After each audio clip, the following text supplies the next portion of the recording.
Bwana, siku ya Jumatano tulirenew mkataba na ndugu zetu wa Watercom, watengenezaji wa maji afya, kuhakikisha sasa familia nyingine pia inaongezeka. EFM Jogging tulikuwa nao kwa kipindi cha miaka mitano, ndugu zetu wa Watercom wakitupa maji afya, energy za jembe, afya berries pamoja na bidhaa nyinginezo nyingi sana, lakini tulikuwa tumeshine na jezi kutoka Watercom.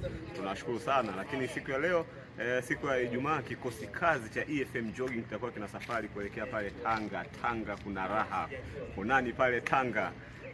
Tunaenda kwenye bonanza la ndugu zetu wa Tanga Kwanza ambao litafanyika siku ya kesho Jumamosi, na kikosi kazi kinaenda kufanya mambo makubwa sana, kwa sababu sisi ni watu ni mabalozi wema wa mazoezi, mabalozi wa afya kama mazoezi, lakini mabalozi wa afya kutoka Watercom. Kwa hiyo kikosi kinaondoka siku ya leo asubuhi mapema kufika pale Tanga.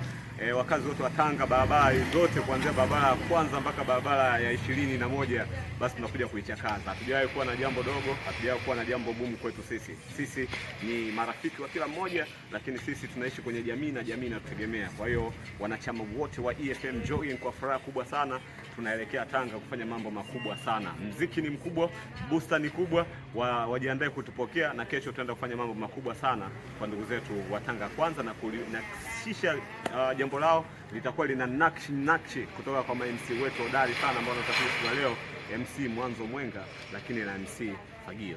Bwana, hili ni jitu la mtumba. Daniel Petrosa, semaji la